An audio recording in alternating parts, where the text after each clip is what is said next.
नसीम साहब, ब्लैकमेलिंग के लिए हो रहा है, काशिफ साहब ये समझते हैं और कुछ ना कुछ बयानात से लगता भी ऐसा है कि जी हमारे मुतालिबात मान लें तो ठीक है, हम इसको मौखर कर देते हैं। लेकिन ज़रा मेरे देखने वालों को मुझे भी बता दीजिएगा, ये तैयारी एहतजाज की है या अगर मुतालिबात नहीं माने जाते तो फिर ये धरने की आपको तैयारी दिखाई दे रही है, जितने बड़े पैमाने पर अब ये मामला जा चुका है? सिद्दीकी साहब। अच्छा अस्मा, देखें इस मुल्क में सियासी असीर बहुत ज्यादा रहे हैं। हम्म। जरदारी साहब भी रहे हैं, मोहतरमा बेनज़ीर भुट्टो भी रही है, पर कभी भी उनकी जो पार्टियां हैं इतनी मुतर्रिक नजर नहीं आई है। नवाज शरीफ का तो मेरे सामने खुद उनका एक बात थी, उन्होंने कहा कि मुझे कहा गया कि वो तो गिला नवाज भी शरीफ करते कदम हैं। बढ़ाओ। जी वो तो खुद गिला भी करते हैं। जी जी के कदम बढ़ाओ, हम तुम्हारे साथ है। पीछे मुड़ के देखा तो कोई भी कोई नहीं नहीं था। था। अब बात जब होती है कि हाँ जी पीटीआई जो है वो हम्म। ब्लैकमेल कर रही है, हम्म। इमरान खान साहब ब्लैकमेल कर रहे हैं, जब उनके ऊपर जाली मुकदमात बनाए गए हैं और जिस तरह उनकी जमानतें हो रही हैं और उसके बाद जो जिस तरह उनकी गिरफ्तारियां डाली जा रही है हम्म। नाजायज केसों में, इस पे बोलने वाला कोई नहीं, ये किसी को नजर नहीं आता।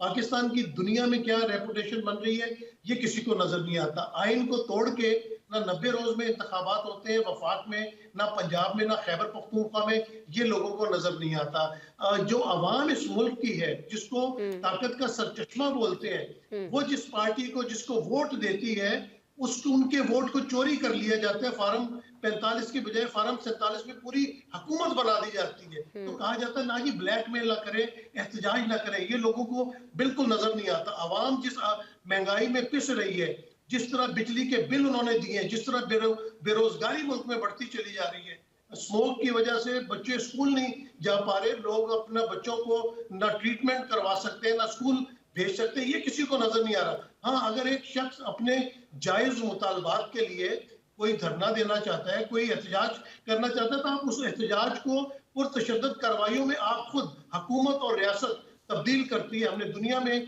लाखों के मजबे के एहतजाज देखे हैं, पुलिस से उनकी लड़ाई भी होती है, लेकिन कभी पुलिस उनके ऊपर इतना तशद्दुद नहीं करती कि अभी एहतजाज की कॉल हुई है, पुलिस लोगों के घरों में घुसना शुरू हो गई, ये लोगों को नजर नहीं आता। नसीम साहब, मैं आपकी तरफ आऊंगी, आप भी ओवरसीज हैं, लेकिन ये जो जावेद लतीफ़ साहब ने बयान दिया है कि आलमी दबाव है पाकिस्तान के ऊपर कि बानिए पीटीआई को, इमरान खान को रिहा किया जाए, ये जो केसेस हैं, जो गिरफ्तारियां, इनका सिलसिला बंद किया जाए।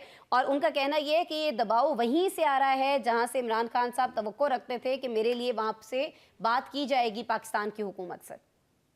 अस्मा, ये आपने बड़ा अच्छा सवाल किया, मुझे अनइंटरप्टेड जरा जवाब देने दीजिएगा। इसमें प्लीज। बहुत सारी वजूहत जी मैं सर। आपको गिनवाता हूँ। देखिए, जितने भी ओवरसीज है ना, वो तकरीबन सारे के सारे, मतलब 80% ऐसे हैं जो अपने मुल्क में इकोनॉमिक हालात अच्छे ना होने की वजह से बाहर के मुल्क में सेटल हुए। अब पूरी दुनिया में ओवरसीज सेटल हो चुके हैं और अपने घर वालों को पैसे भेजते हैं। जो भी ठीक है। रेमिटेंसेज जाती हैं, उनका दिल जो है ना वो पाकिस्तान के साथ ही धड़कता है। मैं भी सुबह उठता हूँ ना, उठते साथ ही मैं अपना पाकिस्तानी चैनल ऑन करता हूँ और खबरें देखता हूँ। हम्म। बात यह है कि ये सिर्फ ओवरसीज का कोई प्रेशर नहीं है या इमरान खान से कोई उनको बहुत ज्यादा मोहब्बत नहीं है, क्योंकि हम भी जब पाकिस्तान से बाहर गए थे तो उस वक्त इमरान खान साहब की सियासी पार्टी नहीं थी।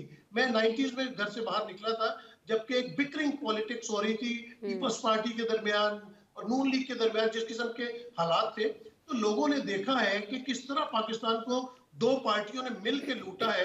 और फिर जो बार बार काशिफ साहब एक जिक्र करते हैं, ये तमाम बयानिए किसने बनाए थे? हम्म। इस मुल्क के अंदर अगर कंसिस्टेंटली हुकूमत की है तो अयूब, जनरल अयूब ने कितने अरसे की, फिर जिया साहब आए, फिर मुशर्रफ साहब आए, फिर उसके बाद हाइब्रिड दौर चलता रहा, मुल्क के हालात कौन से तब्दील हो गए। तो ये एक नफरत उनके दिलों में उन लोगों के लिए मौजूद है और इमरान खान के लिए इसलिए मोहब्बत है कि मेरे ख्याल से पाकिस्तान में वो वाहिद शख्स है जो 40-50 साल से जिसने अपना सेलिब्रिटी का स्टेटस मेंटेन रखा हुआ है। दुनिया में आपको कोई ऐसा शख्स नहीं मिलेगा कि पहले दिन से लेके आज के दिन तक अगर 50 साल हो गए और उसको सेलिब्रिटी का स्टेटस है और बढ़ता जा रहा है, दिन ब दिन बढ़ता जा रहा है। और दुनिया इमरान खान को जानती है। ये नहीं कि हम यहाँ प्रेशर देते हैं। मैं अपनी जात की बात करता हूँ कि मेरी कई दफा गोरों से या गैर मुल्कियों से मुलाकात हुई, किसी कॉन्फ्रेंस में, किसी मीटिंग में, कि फलस्तीन के जलसों में लोग इमरान खान का पूछते हैं। और सोशल मीडिया की वजह से अब कोई खबर छुपी नहीं रहेगी,